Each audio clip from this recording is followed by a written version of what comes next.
Today's headlines. US and EU special envoys to the Horn make their first official visit to Tigray.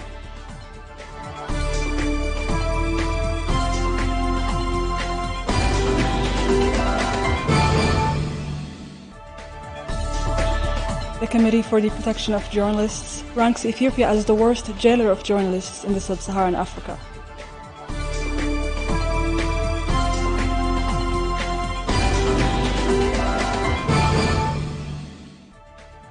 Hello and welcome to the English News of the Hour, coming to you live from the studio here in Tigray Television.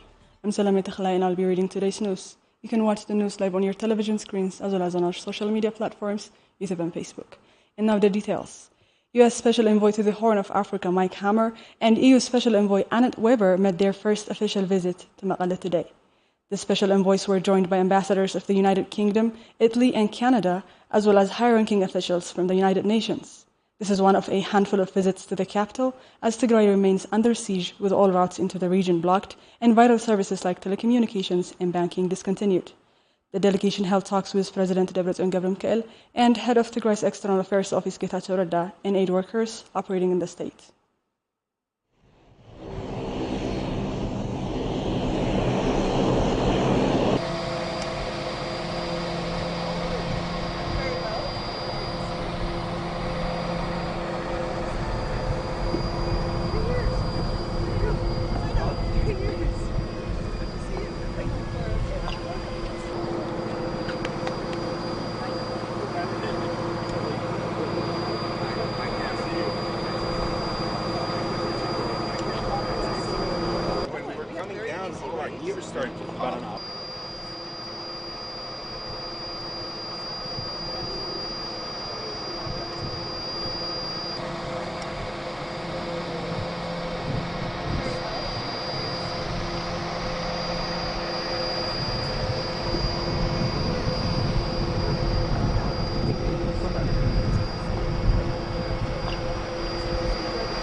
The head of Tigray's External Affairs Office had a brief stay with our reporters discussing the visit of the diplomats. The head for the office said that he found the talks to be positive and said it gave the government opportunity to discuss its position, including on the need to immediately restore vital services into the region. Let's take a look. Tigray government officials and Dr. Debretsion, President, have held extensive discussions with the special envoy of the European Union, special envoy of the UN, the special envoy of the United States of America, who were here along with ambassadors from Italy, from Canada, from the UK, to discuss on a number of areas of mutual concern. The discussion was essentially about trying to understand the position of the government of Tigray with regard to the prospect of negotiations and the challenge that we are facing in getting the two parties to come together and resolve their differences peacefully. And they were mostly interested in understanding our side of the story. In fact, they were able to clear up whatever confusion there was with regard to who stands for peace and who is standing in the way of peace. And it is our understanding that the discussions have gone a long way in addressing some of the confusion that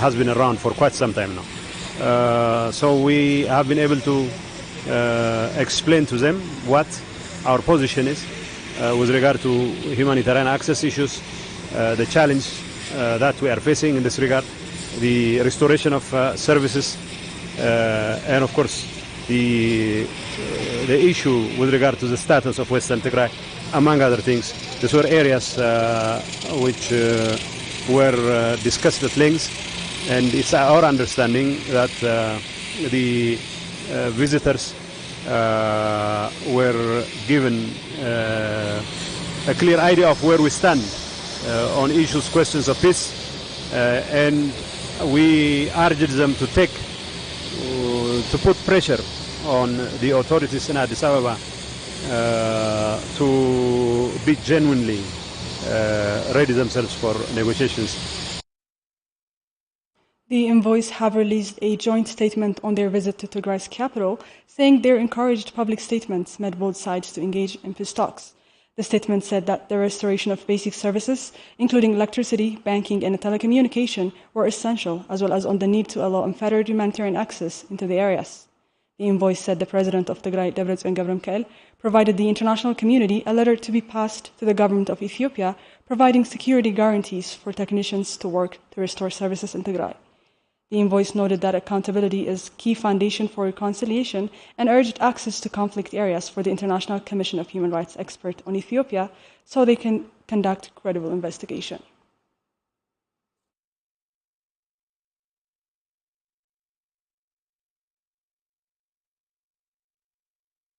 The Committee for the Protection of Journalists, CPJ, ranked Ethiopia one of the worst jailers of journalists in sub-Saharan Africa, sharing the position with one of the most repressive states in the world and its culprit in the ongoing war on Tigray, Eritrea. The report said that CPJ had so far managed to document the arrest of 63 journalists since the start of the war on Tigray and the confirmed killing of one in direct relation to his work, the first since 1998, according to the rights group. Our reporter Abraha Gabretensai has more. CPJ has ranked Ethiopia as the worst jailer of journalists in the Horn of Africa, an honor it shares with neighboring and culprit on the war on Tigray, Eritrea. Eritrea has held the position for years, with Eritrea considered one of the most repressive states in the world. According to the rights group, Ethiopia has arrested 63 journalists since the start of the conflict, with at least 8 still in detention. The report says journalists and commentators expressing distressing views or doing independent reporting became vulnerable to arrest, threats, expulsion, and other forms of attacks. According to the report, freed journalists have told CPJ of restrictions on their bank accounts and movement restrictions even after release. CPJ also mentioned the shutdown of Aulo Media Center in 2021 and the suspension of Addis Standard, an independent publication, for a week in 2021. CPJ also stated the revocation of licenses for New York Times correspondent Simon Marks and Economist correspondent Tom Gardner, who were expelled from Ethiopia in May of 2021 and May of 2022 respectively. The report also said that violence against journalists in the country was also rampant, with journalists being killed or abducted and their homes raided by Ethiopian forces. According to the report, men thought to be intelligence personnel raided the home of Lucy Kasa and warned her about reporting on the conflict in February 2021. A group of 4 unidentified men abducted and assaulted online journalist Abebe Bayu in June 2021. The report also mentioned it has documented the first killing of an Ethiopian journalist in connection with his work since 1998, with the killing of Sisai Fidel, a journalist for Oromia News Network, and said it has continued to investigate the motives behind the Tigray television journalist Dawit Kabede Araya, who was shot in Magala, Tigray, in January of 2021, while the city was under occupation by Ethiopian forces, saying that communication blackout in the region has hampered investigations into the incident. Massacre, rape, and looting have been one of the many methods used to terrorize Tigrayans into leaving their homes in Western Tigray. We met with 2 IDPs from Maiweni in Western Tigray. They tell us about a horrific massacre that took the lives of 82 civilians in the small village, devastating families and forcing many to flee their homes. Sarun Tsaggai has more.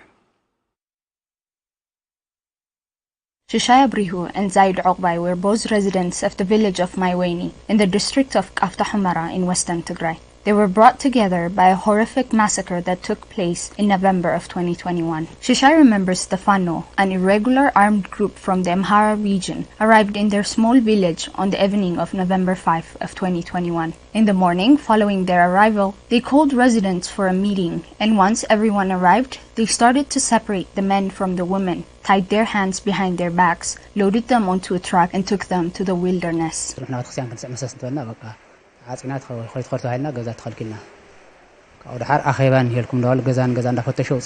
They forbid us from going to church in the morning. Then they said we needed to gather for a meeting. In the afternoon, they started separating us. They selected men, tied our hands behind our backs, and loaded us onto a truck. All I could do at that point was wish for my death. They had tied my hands so tightly that blood started to drip down to my fingers. They took us to a valley in the wilderness and ordered us to kneel down, and then they started to shoot at us from the back. Zaid said he had been just one of 86 men taken to the wilderness that fateful morning and shot. ካብ ቁሸትና ብዕለት 27 ጥቅምቲ ንጉህ ሰዓት 5 ካብ ኣኪቦምና. They took us from our village on November 6, 2021 at around 11 in the morning. We were around 86 men. They took us to a place called Maitsalawa. After they gathered us there, they started shooting at us. Shishai was shot on his back and died on his neck and would fall to the ground next to 84 other men. They would be just two of 4 survivors of the horrific massacre. They shot me around my ear. The blood went in through here and came out through the other side. They thought I was dead. When they left, I came out of the pile of bodies. I found a guy there and we helped untie one another. We both survived.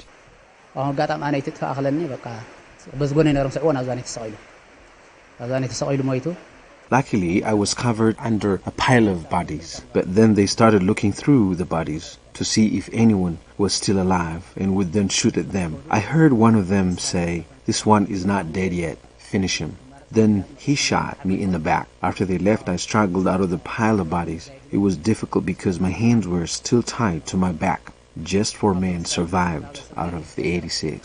Right after they left the scene of the massacre, Shishai and Zaid both tried to reach their homes, but wouldn't be able to do so due to the seriousness of the injuries they had sustained.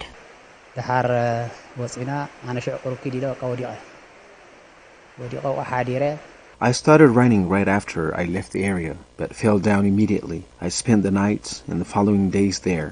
I woke up 4 days later. I got up and went home. I found my family and we left. We traveled for days through the wilderness and arrived here. After they left, I ran to the wilderness. I stayed there for like a week and then dragged myself to my house. I didn't get any kind of medical treatment. I just peed on my wound. Then I came here. The tragic story of this man is a story of many Tigrayans displaced from western Tigray, sheltering in IDP camps all over Tigray and waiting for justice to be served. For the past 3 decades, agricultural inputs had a great impact on improving the productivity rate of Tigrayan farmers. Unable to access any agricultural inputs, Tigrayan farmers have now been forced to sow their lands without fertilizers, improved seeds, returning back to old practices of farming. Our reporter Winta Kidana visited a family in Wuqro, Eastern Tigray, who tell us about the multifaceted impacts of the siege. Alamat Atzbaha and Lemlem Halifom are parents to 8 children and depended on the harvest of their small plot of land in the district of Dongolat in Eastern Tigray. Like many other farmers in Tigray, they have been forced to start planting their seeds without fertilizers or seed. They tell us that they used to produce some 3 quintals of production in the previous years, but have no idea how much they will be able to produce now. It is difficult to expect anything out of this season. I mean, we haven't used fertilizers or improved seeds. All we really have is our faith in God. There's no improved seed. We're just using what's left of last year. We're really afraid for next year. We don't know how we'll be able to make it through with what we have. Lemlem says that because of the siege that has cut off banking services and telecommunication, many of her family members, including her children, who had moved to the city after completing their education, were now going hungry and need the production from this plot of land just to get by. So now, because of the ongoing siege, her and her husband not only has less production, but more mouths to feed as well. All my children, my relatives in the city, who used to live on a monthly salary, now depend on me because of the siege. In addition to the lack of agricultural inputs, Lemlem said lack of pesticides has been a major challenge for farmers, especially women. Lack of pesticides is making the job here even harder. When we had pesticides, we didn't even have to worry about picking weeds. We just did some light picking. The pesticides were really good when it comes to weeds, but now we have to do it all by hand. Given the rain and the difficulties we're facing at home, it's really difficult to focus on the work here, especially as a woman. The World Food Programme has announced that it has been able to deliver fertilizers into Tigray, much too late for these farmers who have already sown their lands. Cases of sexual violence have been dreadfully recurrent since the breakout of the war in 2020. Women and girls in Tigray have been subjected to gang rapes, torture, and sexual slavery that is sure to leave a lasting scar. We met with one survivor here in Maqala who tells us that one night, Amhara forces came to her home in the town of Humara, knocked on her door, killed her husband, and gang raped her. Equally devastating is that even 20 months later, she has not been able to access treatment for injuries she had sustained during the assault, as the siege continues to block medical supplies. Miron Yomana. Mabrihit is a mother of two. She and her children were residents of the town of Humara in western Tigray before the start of the war on Tigray that, amongst other things, displaced hundreds of thousands of Tigrayans from western Tigray, an ethnic cleansing campaign that has purged the majority of the population in the area. One night in November of 2020, Mabrihit says the Fano, an irregular armed group from Amhara, came to their home, killed her husband, and gang raped her.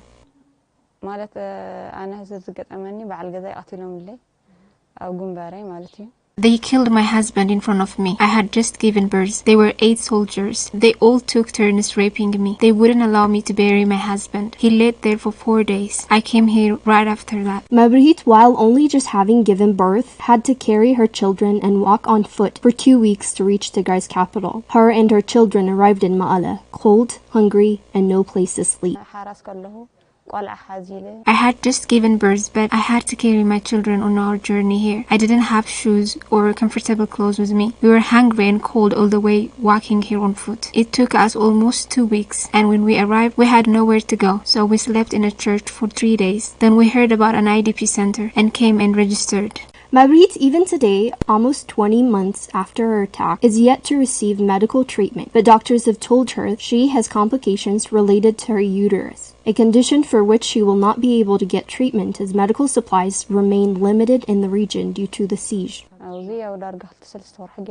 I came to the one-stop center after my condition started to get worse. It has been 3 months since I came to this hospital. However, I haven't been able to get any treatment. I'm in terrible condition. I'm still breastfeeding, but I have nothing to eat or drink. Survivors of sexual violence in Tigray have been one of the most tragically affected by the ongoing siege, with most unable to access medical treatment after a devastating trauma that can be expected to leave a lasting mark. That wraps up today's news. Thank you for tuning in.